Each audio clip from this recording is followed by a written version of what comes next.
乡亲，大家好，欢迎收看今仔日7月26公视台记台下晡新闻，我是柯兴竹。新闻开始来关心今仔日的新闻重点。汉光演习第2天，国军举行海军联合作战实弹操演。另外，受国际战事影响，这摆演习有外国记者来采访。根据刑事局统计，今年顶半年诈骗金额超过30亿，照纪录办事，今年规年诈骗金额可能会达到60亿。昨本土病例降到2万例以下，也毋过今仔日本土病例阁超过2万例，有24790例。新闻一开始，咱赶紧来关心汉光38号演习第2天，陆军302旅后备部队模拟中国兵力要登陆，而且伫苗栗白沙屯海沙堡阻挡防卫。另外，受俄罗斯入侵乌克兰的战事影响，即摆咱国军的演习，有法国媒体有记者专工来咱台湾采访。将70万昆元后备军人当作流料完成试算尺，这是防止强军登陆的最后一道防线之一。汉光演习第2天，陆军302旅的后备部队整日完成战备部署，即摆伫高地干兵群的带领，伫沙堡达成实战化演练。我是第一次教招啊，心得就是因为我以前是海巡署退伍的，所以这些事物我都是第一次接触啊，重新练习啊，保家卫国为主。我后方这个钢刺卫，用来抵挡第一波的船只，防止共军登陆，以防人员登陆时候，我们油桶里面要装汽油，然后一样会放置 TNT。将油桶炸毁之后燃烧。外口天气烧热，不过后备军人克服大大，真紧架设汽油桶、更气围、试算尺等组织项目，为要互强军2车战车南挺登陆。另外，俄乌战争拖小连带影响两岸局势，后备军人表示，平常心看待做好分内任务，也有法国媒体专程来台记录汉光演习，见证国军演习成效。Et depuis le début de la guerre en Ukraine, c'est vrai qu'il y a beaucoup de Français qui se posent des questions, qui se demandent est-ce qu'on peut faire un parallèle entre Taïwan et l'Ukraine. Et c'est pour ça qu'on a voulu venir ici, pour couvrir ces exercices militaires, et puis plus généralement pour comprendre, essayer de comprendre un peu mieux quelle est la situation de Taïwan aujourd'hui. 法国媒体指出，俄乌战争引起法国关切台海危机，国军也以俄乌战争当作战略构想，伫这摆演习强化下定阵防卫任务。双备部队将结合后备部队投入反登陆作战。记者综合报道。汉光演习第2天，当头戏是国军伫宜兰所有外海举行海军联合作战实弹操演。咱总统蔡英文嘛有亲身济军舰出海去交wat那国造的定海火箭弹嘛头摆发射。相互的沟通、推演的想定，做这个作战计划操演跟共同合作，最后加入我们海军的编队，就像这一次我们的操演一样，加入我们编队，跟我们一起作战，面对敌人。外面看到这是中科院研发的定海火箭弹头摆公开发射，海军这摆是派出侪主力的军舰，大小总共计共超过20只。空军是派7个连队的战机参加实战的操演，包括 IDF 建国号 F5战机，也有幻象战机，模拟中国军方侵犯要侵犯咱的东部海峡，咱的国军展现兵力防卫甲应变。另外，根据日本防卫省的通报，有一架中国的无人机对东海飞过中国海峡，经过咱的东部海峡。咱国防部是表示，台海的动态，咱的国军全部拢有掌握。再来关心疫情，今仔日本土病例是增加24790例，胃病死亡的有37例，中重症增加68人。那囡仔重症阁加2例，疑似拢是密斯的案例。另外，南部的遵守 BA.5的本土病例群组感染个案，即马基因定数是还未出来，也毋过即马阁验出4个人确诊。咱来听疫情指挥中心伫下晡上最新的说明。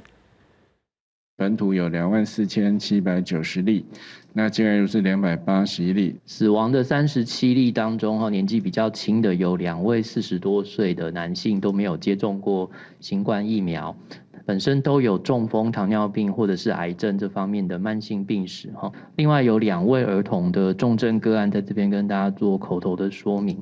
第一位是2岁的男童没有接种疫苗，也没有慢性病史，6月8号曾经确诊过新冠感染，怀疑是 MIS-C。第二位是5岁的男童，没有慢性病史，也没有接种疫苗，6月19号有确诊新冠症，也是疑似 MIS-C。累积的儿童重症是120位，其中55位是 MIS-C。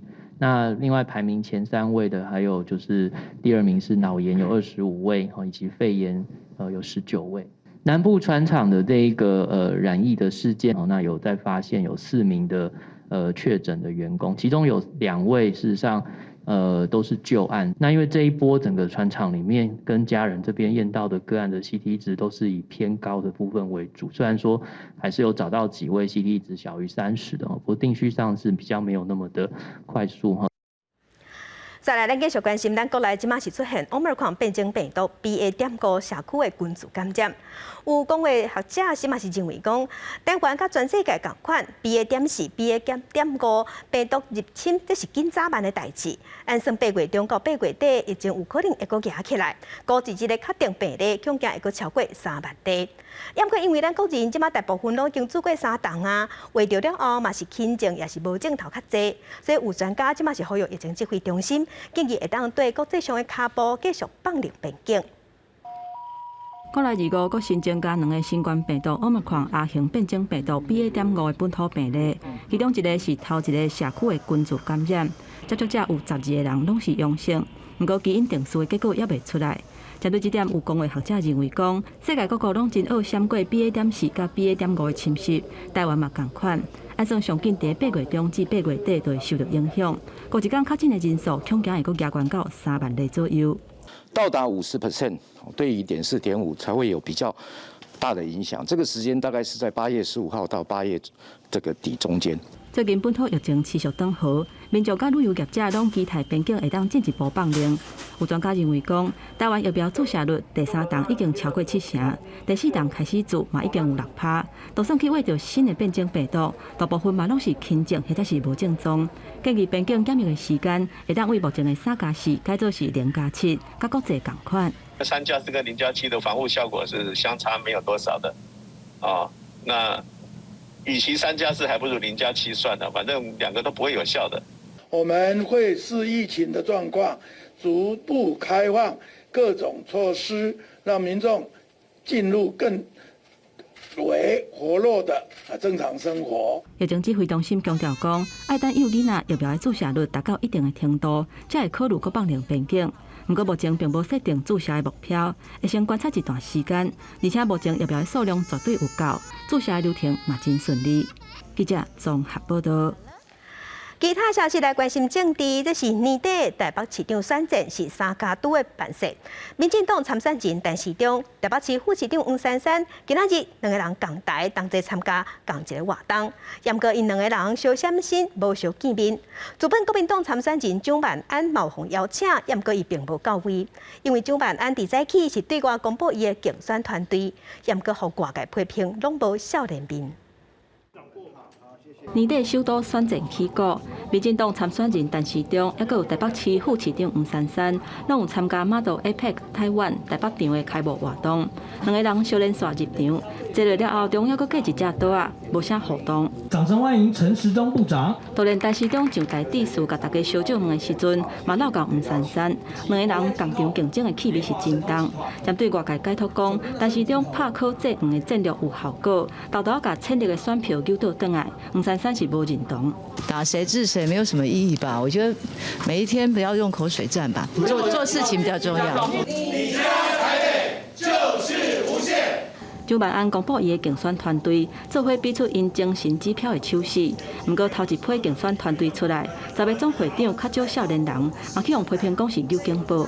资深战将过去的经验传承，包括年轻世代，他们有即战力表现的舞台，这就是我们团队强调的世代共融。任何刻意要制造年龄歧视或者世代对立，才是人民的公敌。年轻的找老的嘛，哈，那像我老的就找年轻的。蒋万安发出团队世代共赢，但是中嘛去访问到新册内底，伫防疫贡献讲到王必胜37届，煞无讲到防疫5月天。针对这点，陈时中表示，拿出后一本册的时阵会尽量讲到。记者综合报道。继续来关心，行政院长苏贞昌昨昏伫官舍请民进党新北市议员参选人食便当，要代表民进党参选新北市长的林佳龙嘛有到位。不过，这是引起外界批评苏贞昌行政无中立。苏贞昌伫今仔日是回应讲，伊是利用中昼休困的时间，那便当嘛是伊出钱的，哪食哪讲会当了解地方的民意。民主政治就是政党政治。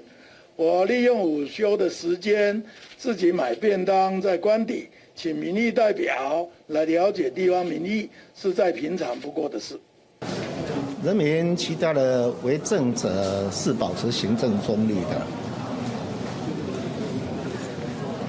想问一下，就是这周五啊，就是这个林佳龙还是要跟这个议员吃饭，整天团结。那想问市长这边有没有安排这样？其实我在这里已经很长一段时间了哈。不分任何党派的议员，其实跟我都非常非常的熟悉呀。所以新北市的议员，不分任何党派，我们一起努力，让新北市会更好。记者嘛问侯友宜敢会找市议员同齐食斗，侯友宜是无直接回应，敢若强调讲新北市议员无分党派，大家斗阵拍拼，这是民众的福气。行政院长在当什么？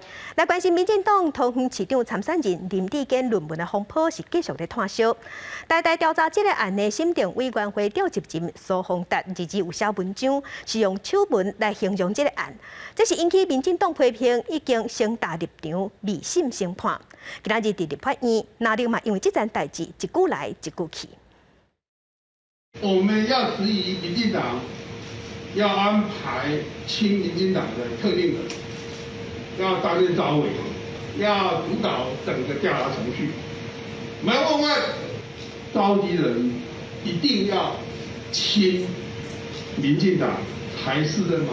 国民党党团郑明忠几乎天天打电话给台大，什么时候成立学生会，天天施压，整个学生会已经完全没有公信力了。整个配合一个套路，都是可能沦为国民党打手而已。在这里警告国民党悬崖勒马。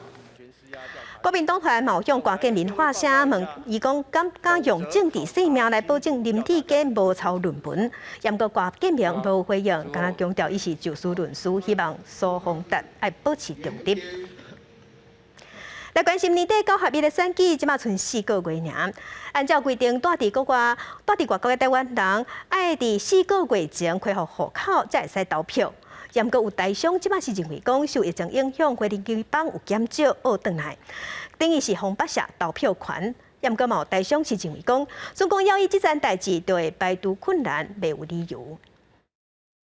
选前起鼓咯，年底9合1的大选日期，搁伫11月26。照规定，住伫海外国人需要伫4个月进前，也就是伫7月26来办理迁入登记恢复加价，安尼才会当投票。不过2年外的疫情，真侪台商因为航班大量减少去，无法度返来台湾。有人认为讲，这已经是变相来剥削因投票的权益。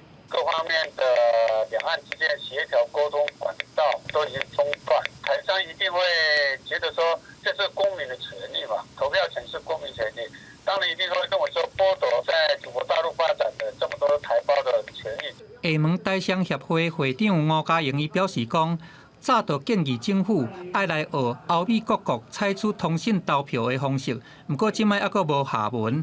不如个已经是时到日到啊！有的台商因看甲真轻松，认为讲若是有志向的想要投票的人，因早就已经完成恢复加价的定数。基本上来讲的话，应该是不会有那种投票权被剥夺的感觉啊。假设今天很重视投票权的人的话，他再怎么样都会回去，因为现在的隔离时间已经变少了，所以说不会有这样子的感觉啦。内政部用文字来回复。咱国境疫情开始到单，ยัง要未对国人入境来做管制，户籍资料正确，户籍法规定出境2年以上，依法会做迁入登记。统计自2020年到今年6月，已经有438000外人。陆委会伊是回应讲，内政部已经提醒台商爱伫7月26进前返来台湾一抓办理迁入登记，安尼才会当伫年底9合1来投票。记者综合报道。其他消息来关心经济刑事局的统计，今年顶半年报案防诈骗的案件已经有上万件，那财务损失是超过30亿。照这个办势，今年规年防诈骗的金额可能会达到60亿。有学者即马嘛提起讲，诈骗集团其实嘛有咧对时代脚步，嘛有用加密货币咧诈骗咧洗钱，那用这款方式诈骗，钱是更加恶毒。你要投资，相信我们不会害你。就惊富人人受骗，学员找警员来考劝，因为伊要汇款我45万给对方，讲是为了要投资。经远景向彭明解释假投资真诈骗手法后，彭明才惊觉险遭人诈骗。台北市70多岁富人人因为使用交友软体加入免费投资群组，熟悉一名讲是投资顾问的老师，鼓励伊投资加密货币。好佳在航员谨慎通报警方，成功阻止诈骗。也毋过刑事局统计，国内诈骗案件甲财损金额，我5年是哪能济？敢若今年就半年，咱国民众已经被骗走超过30亿。那以这种趋势发展，今年防诈骗的金额真可能是突破60亿。一旦钱落伫诈骗集团的落地啊，要追倒转来，都无遐尔简单咯。洗钱的管道事实上是变得比较多哈，那尤其像加密货币NFT 哈，或我们可能透过这个赌博网站，还有我们第三方支付这种方式哈，地下汇兑，所以呢，它在很快的方式呢就可以洗出去，而且不容易被追查。甲以早操作 ATM 骗钱无共，诈骗搬到虚拟世界，学者分析透过加密货币 NFT。作为洗钱工具，就是看准欠监督去中心法定条性，互损失金额搁较歹追回，也搁以地下汇兑转手查钱，也增加查緝的难度。记者综合报道。中国禁止咱台湾的石斑进口，农委会拍拼找新的销路。现在有业者是出口5吨的冷冻石斑要销去美国。农委会主委陈吉中是表示，无中国市场，咱台湾的石斑外销的数量，颠倒是比去年同期增加1.66倍，而且嘛有信心，下半年石斑外销300吨，这个目标绝对无问题。处理鱼翅甲白来了后，切做一块一块的石斑会风贵销去美国，甲英国销去中国规买活鱼的模式无同。这边出口的总重量5吨，销售的通路除了美国的亚洲人市场以外，阁有线卖通路甲餐厅。今日的记者会，农委会主委陈吉中嘛到场，伊强调讲，石斑的外销通路已经扣掉中国市场，今年甲去年同期比起来增加1.66倍。我想这样的话，对单一市场的依赖会大幅度的减少，所以我要再次说明，卖到中国的是活鱼，那这次卖到美国是已经处理过的。所以相同没办法用同样的吨数来衡量。陈吉中讲，这回拄到中国的禁令，农委会提出奖励措施鼓励外销，这个政策会继续推动。下半年外销300吨的目标，有信心会达成，会伫咧稳定产地价销的前提之下，确定海外市场。不过有业者嘛发现讲，外销上困难的所在，主要也是海外市场对石斑还阁真切分。饮食实际上对一个民族国家是一个文化，所以文化实际上是需要慢慢的去调整、去宣导、去推广的。业者表示，石斑的品质好，不过要互海外市场接受，还阁需要时间培养。目前除了美国，嘛当咧拍拼要拓展日本、纽西兰等等的海外市场，希望未来会当甲台湾的石斑外销去其他国家。记者综合报道。这阵啊天气热翕翕。大家开冷气用电量直头创下新高。经济部长王美花今仔日是表示，伊有要求台电调度爱谨慎，嘛强调咱供电无问题。路林规片是暗疏疏，25暗时11点外，台北市艋舺宽和南路2段迄颗螺向失电。虽然台电接到通报了后有随去修理，不过也是有4000多户的居民受到影响。万华停电那个昨天晚上它是高压。这个变电器有故障，台电用最快的速度来修复，它在2分钟之内就修复了这个1000多户，因为这个设备要更换所以在1点以前就完成了。王美花表示，最近几届停电会当分做3种类型，包括电器故障、动物的干扰，有当时也是拄到外力冲击等等的事故。便若是停电，台电拢有真拍拼去修复。另外，这几天日时也供电负载量真悬，除了气温压悬到38度，是一年当中用电量上介悬的期间。高热燃料价小大起，嘛互民间气电共生选择减少发电量，改做甲台电买电。民间的气电工程少发了，还要来购买台电的这个电力哈，所以也让这样的一个用电有多的成长。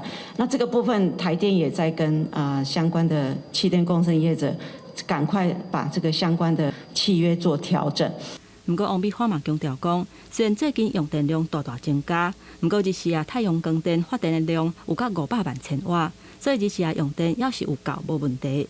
嘛会对夜间尖峰时段供电做相关的调度，包括数量反应、水力机组救援等等，拢会谨慎来调配，供电袂有问题。记者综合报道。对7月份开始，台电有针对用电大户调悬电费钱起15%，这是造成全台湾的肉品市场、鱼市场一寡批发市场电费钱拢增加。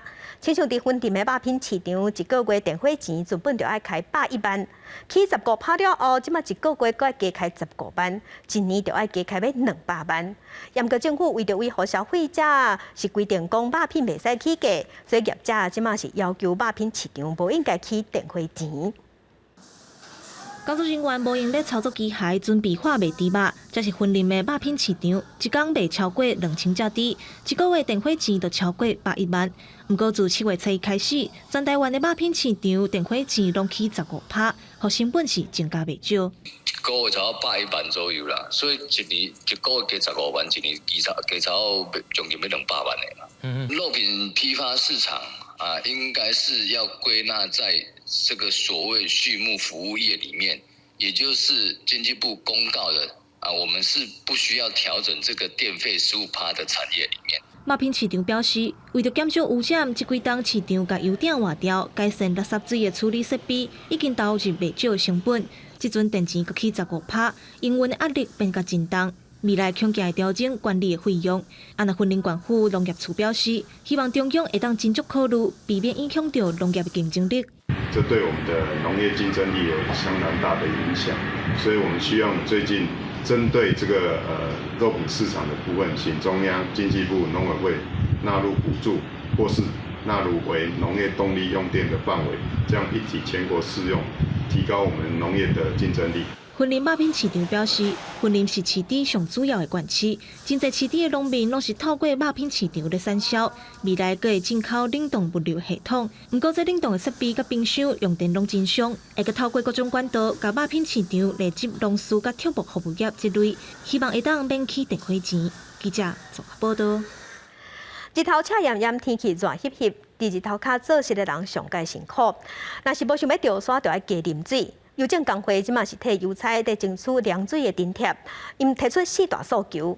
中华邮政即马是表示，凉水钱也个高温价值的公司拢会讨论。大日头邮务署同款准时出勤，一车邮件透早准时为邮件处理中心送出。邮政产业工会指出，连日来的高温和第一线通勤食袂消，都有邮务署伫一直落车等客户签收包裹的过程中，因为收大沙掉沙。有时候会中暑的，回去的时候对，就是有帮就其他同事会给大概就会给刮一刮嘛。如果你少了，那其他的你的工作其他人就要帮忙做这样子。比如说今天这个客户有挂号信，然后我们会在按完电铃，然后跟客户讲说按你们的挂号，等客户出来。在等候的这段期间，可能就造成瞬间的头晕了。邮政产业工会提出4大诉求，包括补助人力减低第一线真悬的负担，建议外勤通勤，每一个人增加凉水费最少1000块，穿排汗效果较好的制服，提供抗高温用品。另外，希望建立热天甲高温作业特别措施，像高温假制度，也是发放高温津贴。中华邮政回应，目前因为批减少，也毋过包裹量增加，所以中华邮政公司发言人陈进雄讲，到底人权会高车调动，也毋过无减人力。另外，凉水费津贴目前业务是予各部门来集体运用。有关另外建议到加码凉水费，或者是提供高温假、高温津贴以及改善制服等等的情况。我们会审酌外界同业的做法以及政府的相关规范，由相关的单位来审慎的研讨。邮政公司表示，营运股份已经将到底时间改做早起9点左右出班。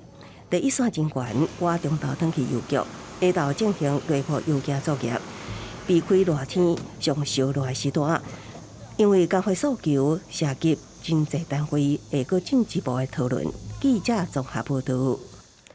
国际上的新闻，咱来关心美国总统拜登顶礼拜去会着，目前伊伫要好地利啊，已经无啥镜头啊。那拜登伫昨昏嘛有甲美国企业开视讯会议，而且有风声讲伊伫即礼拜会甲中国国家主席习近平通电话。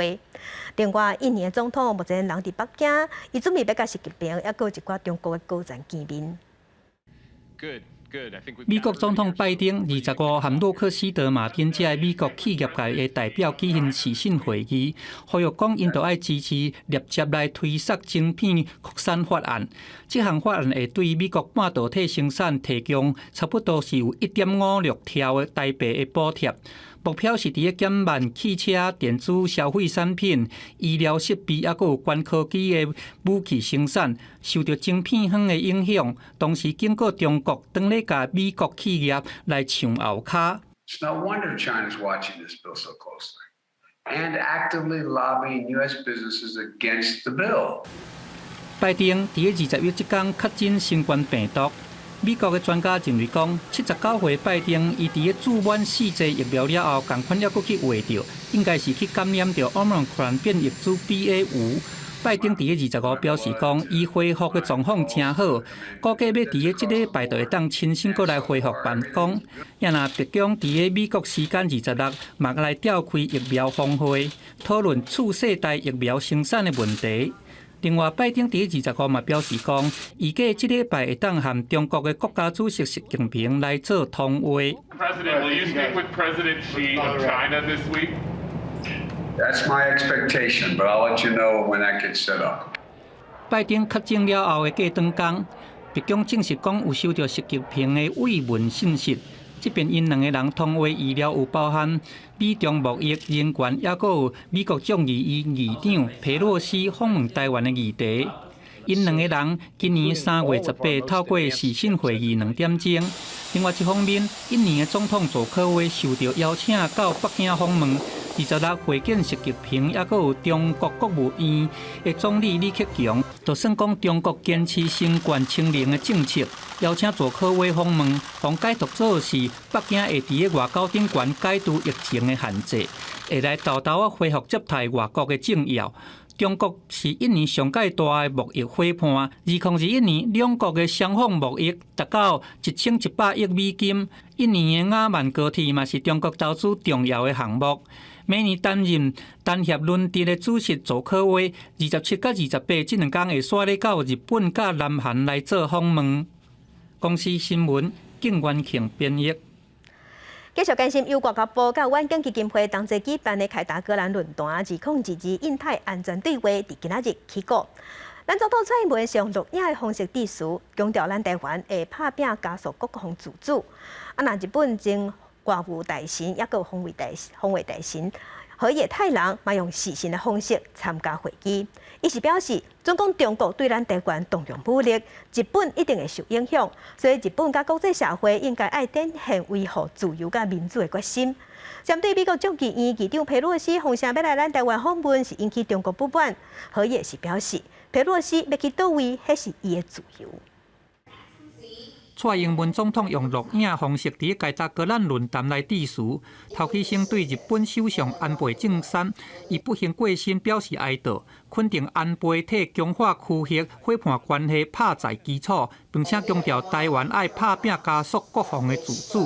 We have set up new facilities to advance domestic development of naval vessels. We have also taken steps to bolster our reserve forces, and we have made substantial investments to enhance our asymmetric warfare capabilities. 原本要亲身出席的日本前外务大臣暨防卫大臣河野太郎，因为确诊，改用视讯来对谈。河野认为讲，中国两起想要来改变东南海的现状，正做印太地区上大的变数。假使讲国际若是煞咧对中国放放放，假就会产生灾难性的效果。If China uses forces against Taiwan, whether we choose or not, Japan will be affected. So now Japan needs to show our resolve to act with the global community to defend liberty and democracy. 何亚嘛讲到，中国杀出进出口反制手段，禁止台湾往来输送到中国，建议讲要建立区域性的机制，希望台湾会当来加入下太平洋伙伴关系协定 TPP。We are hoping that Taiwan would join TPP. It is a very good regional mechanism, and Taiwan should be part of it. And hopefully, one day, not in the distant future, the United States would realize the importance of it, and it will come back. 对美国众议长佩洛西传出讲要伫8月来访问亚洲，并且有要来访问台湾，不过中国因大力来咧阻止。何也表示讲，任何国会访问拢是爱以自主来决定。佩洛西当然是有这个自由。记者综合报道。缅甸官方媒体是报讲，军事执政团是用带头残忍无人道恐怖主义行为这个罪名，甲4个民主运动人士处决。这嘛是缅甸对1988年以来头摆执行死刑。被处决的40人包含53岁缅甸有名民运人士觉明耀、甲翁山书记所属的全国民主联盟，41岁前国会议员朴查野道2人拢获当局用反恐法罪名定罪，另外2个查甫人是被控杀害对军政府通风报信的卢素民。报道当中并无说明这人是伫什么时阵用什么方式遭到处决，可能指出这是根据反恐法加刑法规定，缅甸官方根据加刑情事来处罚。一般相信，因可能是用假刑。缅甸军方去年2月发动政变夺权以来，判处数十名反政变的民运人士死刑，不过并无执行。这摆处决是缅甸为1988年以来第一摆执行死刑。中国军政府宣布拍算执行死刑了后，在国际之间引起强烈批评。联合国秘书长古提瑞斯特别谴责军政府的规定，讲是公然违反个人生命自由甲人身安全的权利。联合国更警告缅甸军政府，计划处决政治异己人士的行为，可能造成战争罪或者是反人道罪。公视新闻王慧文报道。天主教教宗方济各飞到加拿大，亲身向当地原住民会师礼，因为对19世纪末期到20世纪有115年的时间，伫教会经营的学校内底有发生几若千个囡仔互苦毒，无就是互性侵害。教宗讲，伊这一抓是忏悔之路。天主教教宗方济各伫蒙地头前祈祷，教宗立时飞去加拿大展开访问行程。2号伫一间寄宿学校发表演说，对当年遭到虐待的原住民公开会师礼。Me encuentro entre ustedes porque el primer paso de esta peregrinación penitencial es el de renovar mi pedido de perdón y decirles de todo corazón que estoy profundamente dolido. 教宗形容这座加拿大行程是和解甲治愈的忏悔朝圣之路。佮伫会师礼时阵强调，因为教会甲灾难性的动化政策机构合作负责。Scary, special day. I'm excited. I'm happy, especially today. When I was watching our Pope, and I felt, I really believed the first time I trusted. 加拿大把为了进行分化灭绝，强行将15万名原住民的囡仔为父母的身边带走，送往由天主教会经营的寄宿学校。迄当时有真侪神职人员对囡仔苦毒甲性侵，也阁有数千名的囡仔死亡。去年5月，加拿大上大寄宿学校为止，挖出215具囡仔的遗骸，其中有一寡只有3岁。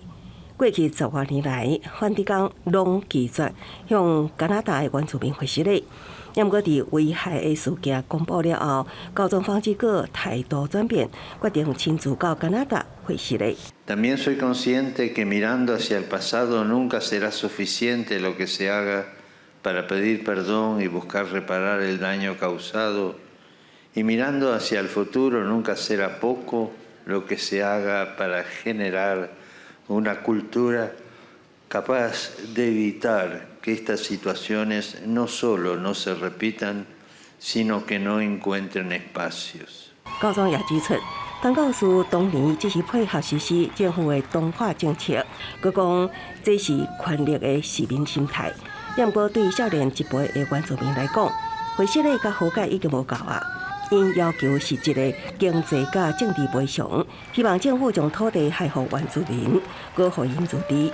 公视新闻陈伟仁编译。镜头等下，咱讲来关心保七总队掠山鸟鼠，伫新竹尖石拄着2个歹徒，山鸟鼠向界界撬倒摆弄警察，尾后一个有掠着，一个互选去，加在珍贵的木材拢有找转来，若互掠着嫌犯，嘛互依法上班。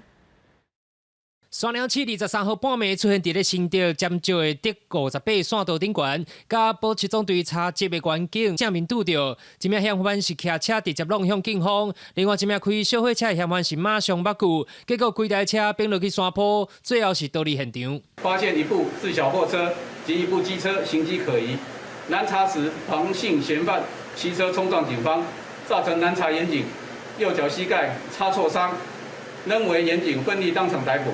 另叶姓自小货车驾驶人则迅速倒车逃逸，且不慎翻落道路坠下约5公尺高边坡。骑车的黄姓嫌犯被带伤的员警当场逮捕，开车叶姓嫌犯是为边坡逃走，警方当日咧全力追击当中，小货车吊起来了后，发现为国有林班地偷错的3地少年帽，甲作案的工具。新竹林管处是表示，根据松林法的规定，嫌犯会面临1年以上7年以下有期徒刑，并科100万以上2000万以下的罚金。依据森林法第50条还有52条的规定，那么结伙2人以上去窃取森林的主副产物，会处1年以上7年以下的有期徒刑，同时会并科100万元以上2000万元以下的罚金。林管处强调，少年帽是贵重的木材，依法也可以加重其刑1/2。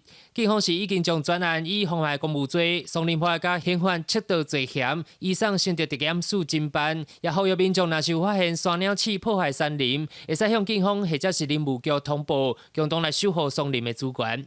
记者苗栗新竹报道。台东南环山区发生山难，有一个30岁的歹工，也就是爬山的协助员，常常失去联络。尾后伊是发现倒伫溪谷，已经死亡。今日空勤直升机去山里将遗体载出来。空勤救援直升机早起10点40降落伫地上国中，甲将7月15到26失去联络已经11天南怀登山协作员的遗体载落山，交予家属。7月25约1点半到2点之间，在新屋吕溪发现失联者。失去联络的登山协作员，15协助登山者去南怀界无苏山运补物资了后，落山就失去联络，那就是因为找无路，不幸伫溪坎发生山难。专家提醒，民众要去爬山进前，一定要做好准备才出发，避免发生找无路的情形。自己本身的经验，还有能力，还有你队伍的组成。然后还有就是这个上山前有没有做准备？这个登山协作员是安怎会失去联络？家属甲登山者还佫当地了解。不过专家表示，顶礼拜原本伫咧界无苏山登山路线顶悬指示的布条有会去互拆掉。呼吁山友若要去爬南怀的界无苏山，会当先甲地图下载好势才去，会较安全。记者综合报道。台南社会大学海沙堡废弃物监测社，逐个月拢固定会去做海沙堡废弃物的监测，甲单已经做17档啊。那最近因为西南气流扫过，即马咱的海岸线拢是粪扫，即马扣拢扣袂了，因是呼吁一定要对源头减量，才是正道。来到台南市群新海沙堡，就通看到破弃的塑胶盒啊、玻璃拢碎油啊，也有塑胶杯啊。尤其是若来到大楼线附近，各种六角塑胶粪扫是拢总有。EPP 的发泡塑胶，保丽龙的发泡塑胶，然后顺着这里看过去，还有很多的塑胶垃圾、发泡垃圾、饮料杯。台南社区大学的海废社，逐个月拢会定期做海沙堡的废弃物监测，嘛发动志工来拼海沙堡，到达已经做17档。伫咧顶礼拜，台南市昆新海沙部才拄整理过，不过西南气流扫过以后，海沙部又搁是转本色。嘛，好友讲要是着对源头检量，才通检究海沙部本色。在最近一波的西南气流过后，我们的海边其实状况蛮惨的。大家可以看得到我的背后这个地方，其实充满了各式各样的垃圾，所以大家努力减废吧。环保局站在监测的立场，已经第一时间通知权责单位前往清理。那这次的海漂垃圾，环保局也协助派员来加强清理。海会社出动12个志工来拼本色以后，搁再分类，其中发现发泡的塑胶、甲饮料杯啊、饮料罐啊上多。这几年来嘛发现讲海沙部的本色哪来哪多。台南市环保局表示，111年到今，已经有55场民间团体的净滩活动，已经摒掉的海沙部废弃物有3827吨重。另外，环保局逐个月嘛出动空中翕相机，若是发现垃圾，随着会通报海化的管理单位。等到清理好势以后，环保局会搁来进行检查，确保各单位有确实甲海洋废弃物拢清掉。记者综合报道。甲本色再利用，咱来看屏东甲东运啊社区，最近社区是正拍拼咧发展因的特色。这居民大部分拢是靠讨海掠鱼转食的，所以因即嘛是利用大海捡回来废弃物来摕来做艺术品，增添社区。希望互来遮行带游客会当感受渔船的特色。我近嘉东的运啊社区，会使看到七彩的航啊，佮行入去社区据点内底，连楼梯也是五花杂色的海底世界。原来这拢是居民结合大海的废弃物用心设计的。像这个海边近滩常捡到的这项浮标，然后我们配合上我们渔业常用的科线绳，然后去把它做成虾子的形状，甚至说是我们在地的特色养殖物种龙胆石斑或是五仔鱼，还有甚至一些可爱的狮子鱼，是利用浮标再加上我们一些回收的那个铝罐。阮啊社区靠掠鱼和养殖业来讨谈，为着要甲在地渔船的特色展现出来，即届招社区的祖孙啊做火来画图，古水的背景，互人真心熟。行出去外口，会使看到另外一个海新城打造的花园，同款使用大海的废弃物，会使做出即马造型的椅仔、满鱼外形的水管，变化更较丰富，而且更愈有渔船的代表性。冬天抓鳗鱼苗，春夏抓螃蟹苗。那这样子的用意就是要让我们渔民能够抓更多的鳗鱼苗跟螃蟹苗，让他们有大丰收的感觉。那融入这样当地的渔村的元素哦，希望游客来能够放慢脚步，像鳗鱼一样在这边慢慢的游，慢慢的游玩。带小朋友来这边玩很好啊，小朋友最喜欢玩沙。这边你看那么漂亮。拍拼咧经营社区营造，阮啊社区的居民望家己住的所在愈来愈水，互在地囡仔耍甲欢喜，也吸引外地游客来行搭。记者综合报道。要健康就要叮当，也毋过受疫情影响，大家关店厝内，一寡时段即马嘛较罕咧出门。即阵疫情转好啊，国健署伫今仔日专工开记者会，鼓励社区利用空间设老人健身俱乐部，会当请专业的运动指导员来教时段做运动，有运动才会当健康吃饱字。运动不老，健康有保。催化口号。呼吁时代因都爱较接运动，安尼对身体健康才较好。因为疫情影响到侪伙人因的运动惯势，即马疫情已经较松透，国健署特别鼓励这个时代，因会当到社区罕地的空间设置的银发健身俱乐部来遮活动因的身体，嘛会当甲其他的人做伙来做这个运动交流。这种轻盈共融或世代共融的感觉。有个共同的话题可以聊他又每天期待着要去上课，其实这样的心理支持对他的身心健康是有帮忙的健身俱乐部它的目的性很高那现在到今年为止呢，我们总共全国建制了114处的银发健身俱乐部，我们期望到114年可以建制288。国健署强调讲，从109年开始，全台各地拢开始来建立银发健身俱乐部，到114年，就会把这个规划扩大到288搭，并且透过运动指导员的协助，会当互这个时代长辈因的运动甲更较健康，嘛运动甲更较安全。运动也可以套用在我们生活上，那像是我们在阶梯的训练的时候，我们就会告诉他们，其实你在家里，像有些人他可能是住公寓，他需要上下楼梯，对，那或者是说，你在搭公车的时候呢，你会需要爬阶梯，那这个训练你就可以，这个练习你也可以运用得到。运动指挥员嘛来示范做这款半躯徛、春秋身体的这款动作。希望讲这的长辈，因唔若讲伫个健身俱乐部内底，平常时伫个厝内，嘛会当把握时间甲空间来做这动作，安尼会当食一回学一过，来成就真精彩的人生。记者综合报道。台南麻豆农会最近有举办一场真特别的毕业典礼。那毕业生拢是历史照顾站的成员，因是一群已经退休的阿公阿嬷，因就亲像大学生同款举办毕业典礼，嘛展现时代食甲老学甲老的精神。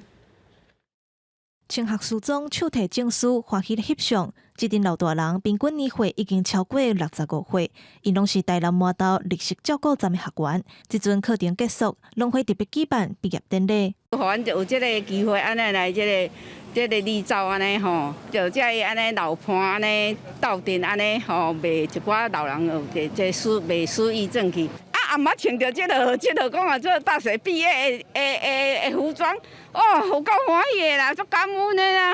农村的人口老化愈来愈严重，农委会透过地方的农会成立历史照顾站，办理在地食农、艺术、料理等等多元的课程，结合养生保健的观念，让这寡老大人会当做伙学习改新闻，愈老愈活力。我们是希望利用我们在地的绿的作物的部分，包括我们用绿手作、绿疗愈，然后做这样一个活动的安排，让他们可以一个礼拜有几天的时间，然后到外面来走一走，然后学习一些新的事物。今年特别安排他们租了学士服让他们穿，可以让他们像念完大学，然后拍个学士服照。历史照顾站，让这寡老大人有继续学习的机会。伫退休了后，阁会当小招做伴，透过在地自然元素打造特色，让社区阁活起来，开创历史产业，让少年人回乡也是旅游。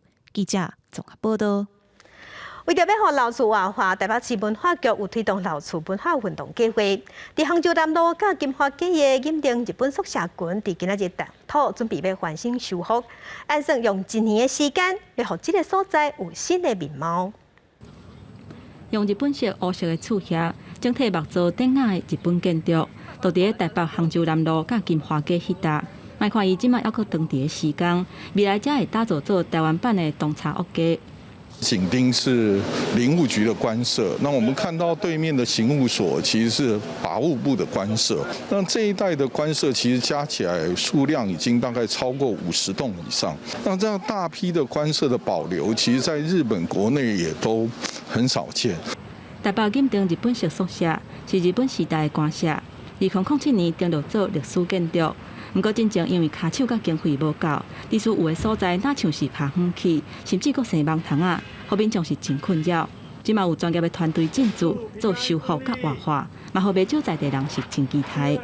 大部分都是希望保留原味啦，能够把它修缮起来，因为原来花花草草丛生会滋生这个病媒蚊这些，所以我们也很积极的在请市政府能够尽快的把它整修起来。希望是能够打造一个比日本的这个东茶街屋还要迷人的一个巷道的一个美景哦，希望能够打造紧町独有的巷弄之美啊。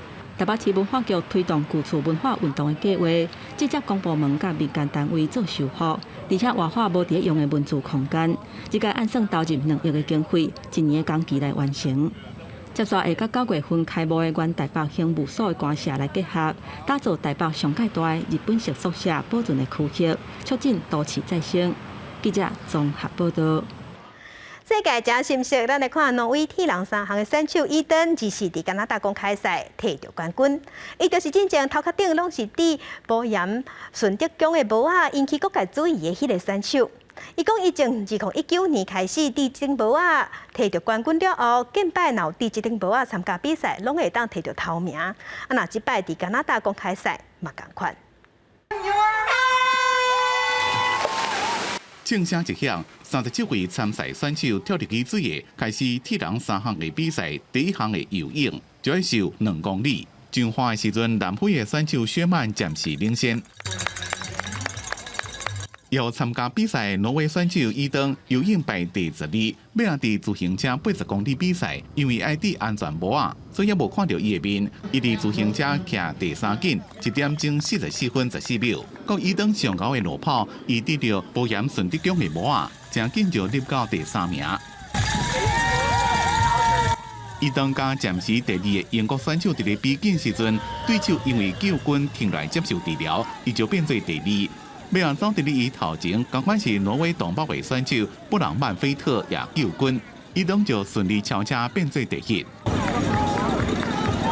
上尾伊登伫现场观众的呼声中，第一个走到终点，摕到今年加拿大公开赛冠军。这是伊得到顺德奖的帽仔参加比赛所摕到的第7个冠军，也伫这顶帽仔伫咧颁奖台开香槟庆祝。伊登是2019年伫中华保险顺德奖的帽仔，伫法国尼斯第一遍摕冠军，也和这顶帽仔称王。所落来包括今年加拿大公开赛，只要伊伫这顶帽仔参加比赛，拢顺利摕冠军，也捌受邀请来台湾访问。Hello, my friends in Taiwan. My name is Gustav Iden, and I want to thank you for inviting me to Taiwan. 这边摕冠军，伊登也伫咧 IG 顶头打摕到冠军的相片，得到各界祝福。有网友留话讲，就是这顶帽仔，伊登伫比赛后也学了这顶帽仔。记者综合报道。天气报你知来关心，今仔日甲明仔载2天，咱共款受太平洋高压的影响，咱台湾各地甲澎湖、金门、马祖、外岛一寡所在，共款拢是侪云到好天，天气也是真热。中昼了后，中南部、大台北也有北部、东北部山区有局部短暂雷公雨，中南部嘛有一寡雨水。下半部天气变化三款，咱做伙来看各地头的温度。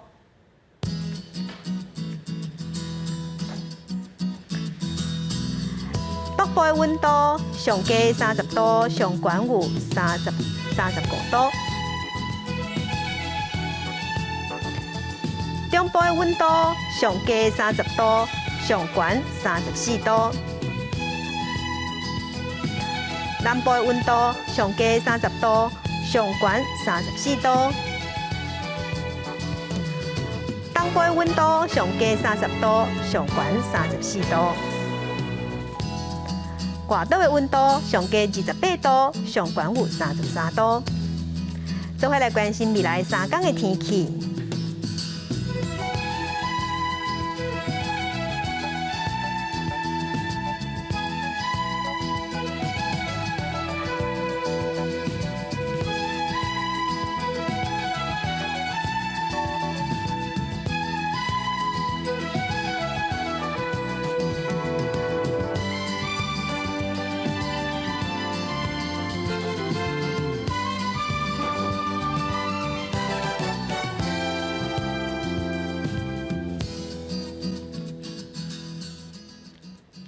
感谢乡亲收看今仔日的公视台记台下晡新闻，我是柯兴竹，祝您平安顺心，明仔下晡3点，咱再会。